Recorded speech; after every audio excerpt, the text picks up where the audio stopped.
Hello එවරිවාන් ඉතින් කොහොමද ඔන්න 30 days weight loss challenge එකේ 4 වෙනි දවසේ විස්තරත් එක්ක ඔයාලට වීඩියෝ එකක් අරගෙන ආවා. ඉතින් කොහොමද ඔයා ඩයට් එක හොඳට කරගෙන යනවා නේද? ඔයාගේ දැන් තියෙන weight එකත් බලලා කමෙන්ට් කරන්න. මේ challenge එකත් එක්ක එකතු වෙච්ච නැති කෙනෙක් නම් ඔයාටත් ඉතින් ආදරෙන් මතක් කරනවා එකතු වෙන්න අපි කොහොම හරි අපේ target weight එකට target dream body එක achieve කරගමු. ඉතින් 4 වෙනි දවසේ උදේම මම හිස්බට ගත්තේ garlic and pepper drink එකක්. ඉතින් මේක පාරම්පරික වට්ටෝරුවක කොටසක්. මේක ඉතුරු ටිකත් මම අරගෙන එන්නම්. සාමාන්‍යයෙන් garlic කියලා කියන්නේ ඇලිසින් කියන එන්සයිම් සහ black pepper කියන්නේ piperine කියන එන්සයිම් දෙක එකතු වෙලා මෙන්න මේ drink එක තුලින් අපේ fat burning process එක speed up කරගන්න ගොඩාක් හොඳ දායකත්වයක් දෙනවා. ඉතින් හැමදාම එකම දේ බොනවටත් වැඩිය දවසින් දවස විවිධාකාර drinks වර්ග එකතු කරගන්න එක ඉතින් ඇඟටත් හොඳයි අපිට බෝරින් උත් නැහැ.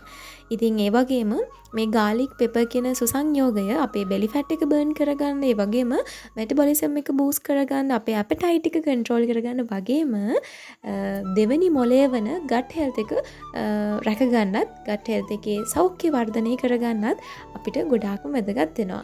මම ඉතින් මෙතනදී හිස්බඩ තමයි මේක බොන්නේ. gastritis වගේ තියෙන කෙනෙක් නම් black pepper පාවිච්චි කරද්දී චුට්ටක් සැලකිලිමත් වෙන්න වෙනවා. සමහර අයට ඉඟුරු, ගම්මිරිස්, දෙහි ඔන්න ඔය වගේ දේවල් වලට gastritis ඇවිස්සෙන නිසා. ඒක නිසා ඒ ගැනත් සැලකිලිමත් වෙන්න කියලා මතක් කරනවා. ඉතින් එදා දවල් 1ත් 2ත් අතර ටයිම් එකේ එදා මීල් එක මෙන්න මේ විදිහට තමයි මම ගත්තේ. එදා නම් මෙෂරින් කප් එකකින් මැන්නේ නැහැ මම. නමුත් ඔය වගේ පොල්කටු හැන්දෙන් එකක් එකතු කර ගත්තා. ඉතින් සාමාන්‍යයෙන් කලින් වීඩියෝස් වල අහලා තිබුණා අපිට ගන්න හොඳ ප්‍රෝටීන් සෝසස් මොනවද කියලා. සාමාන්‍යයෙන් complete quality protein එකක් විදිහට ගන්නේ සත්ව මාංශමය කොටස්. සත්ව ප්‍රෝටීනමය කොටස්. එතකොට chicken breast එක ගන්න පුළුවන්, බිත්තර ගන්න පුළුවන්, tuna, mackerel, sardine වගේ දේවල් එකතු කර ගන්න පුළුවන්. ඒ වගේම lean beef, isso, curd, greek yogurt වගේ දේවල් එකතු කර ගන්න පුළුවන්. ඔයා vegetarian කෙනෙක් නම් ඉතින් ඔයාට ධාන්‍ය ಜಾති, ඒ වගේම ඇට වර්ග, nuts ಜಾති, ඒ දේවල් එකතු කර ගන්න පුළුවන්. tofu, tempeh, bean curd වගේ දේවල් එකතු කර ගන්න පුළුවන්.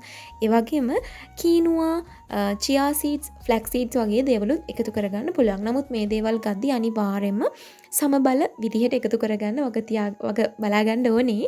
මොකෝ මේ වගේ තියෙන ප්‍රෝටීන් ශරීරයට අවශෝෂණය කර ගැනීම සහ හොඳටම ප්‍රතිඵල දෙන්න තවත් දේවල් සමග එකතු වීම අනිවාර්ය වෙනවා.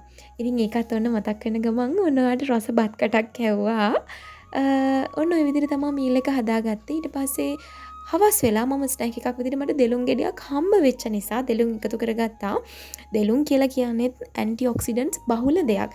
ඔය මරණාසන්න කෙනෙක්ට දෙලුම් විෂ ටිකක් දුන්නාම නැවත යථා තත්ත්වයට ගන්න පුළුවන් කියලා මතයක් තියෙනවානේ. ඉතින් ඒ නිසා heart health එකටත් හොඳයි. Vitamin C, K, B9, potassium වගේ ගොඩාක් ගුණාංග මේ දෙලුම් වල තියෙනවා. ඉතින් ඊට පස්සේ මම රෑට එකතු කරගත්තා බඩේරුඟු පුච්චලා කන්න ගොඩාක් කල් ආසාවෙ හිටියා.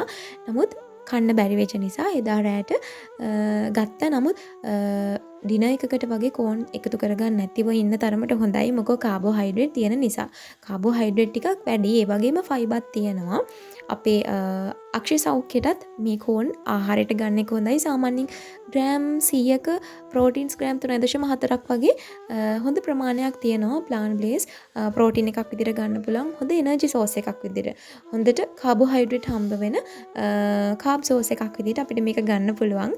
Vitamin C, vitamin B6, folate, magnesium, potassium, antioxidants බහුල දෙයක් තමයි. ඊට පස්සේ රෑ වෙලා මට අන්නාසි කෑල්ලක් කන්න හිතුණා. ඉතින් විටේ කෑම ගන්න නැතුව මීල්ස් දෙකකට සීමා කරගන්න තරමට හොඳයි. එහෙනම් අපි 5 වෙනි දවසේ විස්තරات එක්ක ඉක්මනටම හම්බ වෙමු.